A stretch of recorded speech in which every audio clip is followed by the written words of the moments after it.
So, you think you're a world traveler? You've got the passport, the stamps, maybe even a well-worn map dotted with pins marking your conquests? Cute. But let's be honest, how many truly bizarre border crossings have you experienced? But have you ever crossed an international border just to grab a snack from your own fridge? I'm not talking about a layover in Frankfurt where you snag a pretzel. I mean literally stepping from one country into another just to reach that leftover pizza.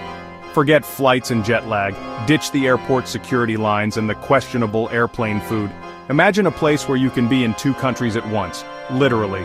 A place where the concept of national boundaries becomes a hilarious everyday reality.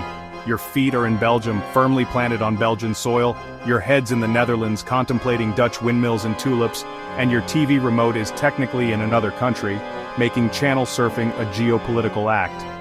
Welcome to Barl, the town where borders run through living rooms, slicing homes in half and turning everyday life into a cartographical puzzle. Gardens, where your prize-winning roses might technically be an international floral display, and even beds. Sweet dreams, and try not to roll over into another country. Here, walking your dog can turn into an international affair. Suddenly, Fido's morning stroll requires diplomatic immunity. A painted line splits homes, a stark white demarcation of national identity running right through your hallway, so you can have breakfast in one country, perhaps some Belgian waffles, and lunch in another, without changing out of your pajamas. Talk about a culinary commute. This isn't performance art, it's just Tuesday, just another day in the wonderfully weird world of Barl. The people who drew these borders, probably not sober. Or maybe they were just incredibly bored and decided to create the ultimate geographical riddle. Imagine arguing with your roommate about dirty laundry, the usual domestic drama. Now add international law. Suddenly whose turn it is to do the dishes becomes a matter of international diplomacy. Want to renovate your kitchen? Better check which country's building codes apply. You might need 2 sets of permits, just to be safe. Getting married in your backyard? Hope you're both standing in the same nation. Otherwise, you might need to file for dual citizenship before saying I do. Long-distance relationship? In Barl, that could mean the other side of the bed. Pillow talk takes on a whole new meaning. This is organized chaos at its finest, a testament to human ingenuity, or perhaps just stubbornness. Barl looked at national sovereignty and said, let's make this as complicated as possible. And then they proceeded to do exactly that, creating a geographical masterpiece of confusion. Here you can visit 2 countries in one step. Forget expensive plane tickets. Just practice your stride. Tell your friends you spent the afternoon abroad, they'll be impressed, maybe even a little jealous. Just don't mention it was 3 feet away in your neighbor's garden. Let them imagine you scaling mountains and crossing oceans. It's the ultimate travel flex for the lazy adventurer. Maximum bragging rights with minimal effort.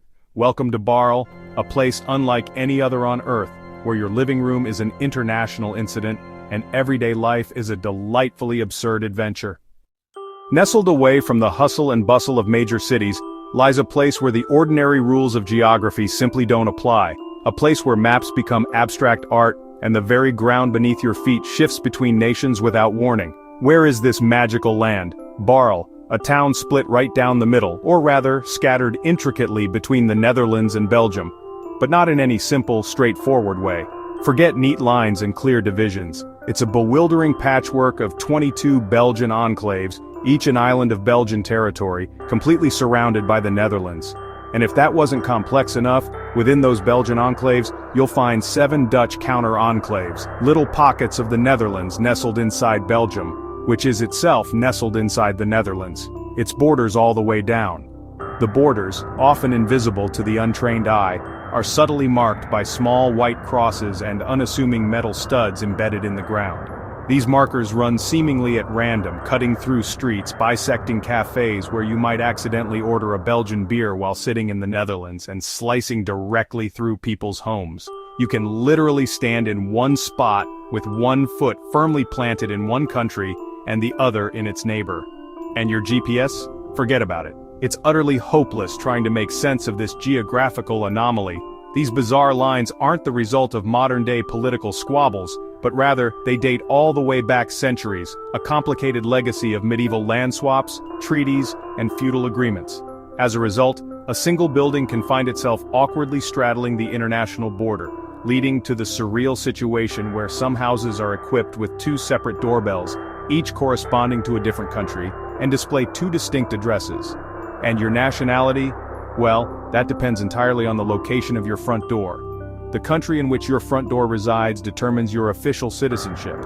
This has led to some rather unusual situations where residents have literally moved their front doors, all in a strategic attempt to switch countries, seeking more favorable tax rates or more lenient legal frameworks. Just imagine trying to explain your incredibly convoluted address to someone. Okay, so use the Dutch postal code, but be sure to remember that the actual entrance to the property is on the Belgian side of the border, got it? And when it comes to packages, you might want to instruct the delivery driver to try the back garden because customs regulations may very well apply, even though you're technically still within the same town. In many ways, the whole town functions as a living, breathing social experiment, a testament to the absurdity that can arise from historical quirks and geographical anomalies. Here, the simple question of "where are you from?" becomes a philosophical debate, depending entirely on which room of your house you happen to be standing in at that particular moment. Barl is less a conventional town, and more a constantly shifting, living, breathing border puzzle, a place where the lines on the map have taken on a life of their own. Daily life in Barley is a comedy of borders. It's a place where the absurd becomes normal, and the mundane transforms into the extraordinary. Imagine living in a place where the very ground beneath your feet is a patchwork of nations. Wake up in the Netherlands, perhaps with the sun streaming through your window, casting a gentle light on your Dutch surroundings. Then, make coffee in Belgium, just a few steps away in a kitchen adorned with the Belgian flag. The aroma of freshly brewed coffee fills the air, a blend of Dutch and Belgian scents. And just like that, congratulations, you've crossed a border before breakfast. You've already engaged in international travel before most people have even opened their eyes. The border slices through homes, creating a unique architectural puzzle where rooms can belong to different countries. So which country's laws apply? It's a question that keeps lawyers busy and residents constantly checking their addresses. Depends on the room. The legal landscape shifts with every step you take inside your own house. Shopping? Even the simplest errands become a geopolitical exercise. Two supermarkets side by side, a shopper's paradise or a logistical nightmare, depending on how you look at it. Each with their own prices and products, reflecting the distinct economies and regulations of their respective nations. Need milk from the Netherlands? Perhaps you prefer the creamy texture of Dutch dairy, and bread from Belgium? The hearty, crusty loaves from the local Belgian bakery are simply irresistible. That's an international shopping trip, a journey across borders for the most basic of groceries. Distance 50 feet, a few steps, and you're in another country. Utilities? Prepare for a bureaucratic maze. You might pay Dutch electricity and Belgian water bills, a true testament to cross-border cooperation. Or perhaps just a headache for the accounts department. Your phone could hit roaming charges, even if you haven't left your living room, just walking across your house. Imagine explaining that one to your mobile provider. The town has two mayors, each representing their respective country, working together to govern this unique community. Two councils debating local issues with an international dimension. Two police forces and two fire departments ready to respond to any emergency, regardless of which side of the border it occurs. Fixing a pothole? A seemingly simple task, but not in Barl. Both governments must agree, a process that can take time, patience, and a whole lot of paperwork. So it might just become a landmark, a testament to the bureaucratic complexities of cross-border cooperation. Kids go to different schools, learning under different educational systems, learn different languages, absorbing the nuances of Dutch and Flemish, the local Belgian dialect, and celebrate different holidays, each with its own unique traditions and festivities. Sometimes across the street, a friendly wave is all it takes to bridge the cultural divide. In Barl, confusion is a way of life, a constant state of bewilderment that somehow becomes strangely comforting. And kids are always jealous of who gets more days off. The ultimate schoolyard debate, fueled by international boundaries. Here, even finding your keys, a task so simple in most places, takes on a whole new dimension, can be an international affair. Welcome to Barley, where the border is not a barrier, but a way of life. Let's talk laws. In Barl, you get two of everything, including legal headaches. Bar closing times used to differ, so people just moved their drinks across the border inside the same bar to keep partying. Police. Dutch officers can't arrest someone a foot away if they're on Belgian soil, they have to call their Belgian counterparts. Criminals know the lines and use them to their advantage. COVID rules? One shop closed, the next door neighbor open, depending on which country the door is in. Some shops had to block off half their store to comply with both governments. Fireworks, speed limits, and zoning laws all changed mid-street. Mowing your lawn? For a moment, your mower could be illegal in another country. In Barl, being law-abiding means knowing 2 sets of rules, down to the inch. It's a full-time job just to keep up. Welcome to the world's most complicated neighborhood watch. Mailing a letter in Barl is a masterclass in bureaucracy. 2 post offices, 2 postal codes, 2 mail carriers, sometimes on the same street. If your front door is Belgian, your neighbor's is Dutch. A letter travels internationally just to go next door. Residents become experts in postal optimization, choosing the fastest, cheapest, or most reliable service. Sending a letter to yourself? It might leave your Belgian living room, travel through 2 countries, and return to your Dutch office across the hall. In Barl, even your mail gets a passport stamp. Visiting Barl? Here's how to survive the border chaos. Download a currency app, but not just for money. You'll need it for taxes too. Be ready to switch languages mid-sentence. Dutch, French, maybe even confused. Watch for white crosses on the ground. They tell you which country you're in. Want fireworks? Stand on the Belgian side. Prefer Dutch policies? Know where the line is. Always check which country you're in before paying. VAT rates differ, and some shopkeepers will move your purchase to the cheaper side. Embrace the absurdity. Take a photo with 1 foot in each country. Have a beer in Belgium, then another in the Netherlands, across the street. Mail yourself a postcard from one side to the other. In Barl, the only rule is, don't try to make sense of it, just enjoy the world's most entertaining border. Barl's border weirdness creates stories you couldn't invent.